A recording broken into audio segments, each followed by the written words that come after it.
અને આગળ વાત કરીએ તો અમદાવાદમાં સતત બીજા દિવસે આઈટી વિભાગ દ્વારા તપાસ હાથ ધરવામાં આવી। શંકાસ્પદ વ્યવહારો અને ટેક્સ ચોરીના પુરાવા મળી આવ્યા છે। ડિજિટલ પુરાવાના ભાગરૂપે હાર્ડ ડિસ્ક કબજે કરવામાં આવી। હાર્ડ ડિસ્ક કબજે કરી તેની તપાસ થઈ રહી છે। મયુર ડામકેમના ભાગીદારોની સઘન પૂછપરછ હાથ ધરવામાં આવી।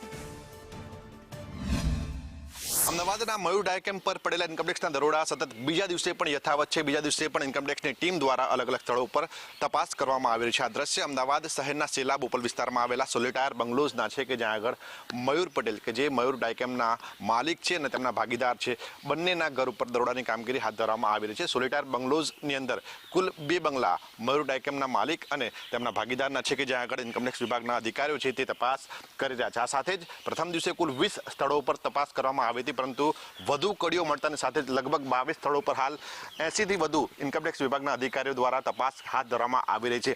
પ્રથમ દિવસ દરમિયાન ડિજિટલ પુરાવા મળ્યા છે કે જેમાં કરચોરી કરવામાં આવી હોય તેવા સ્પષ્ટપણે સબૂત મળ્યા છે। જો કે હજુ પણ આ તપાસ ચાલુ છે અને આગામી દિવસોમાં વધુ કરચોરીના પુરાવા મળે તેવી પૂરેપૂરી શક્યતાઓ સેવવામાં આવી રહી છે। કેમેરા પર્સન કુંતલ મહેતા સાથે પ્રતીક જાદવ, સંદેશ ન્યૂઝ।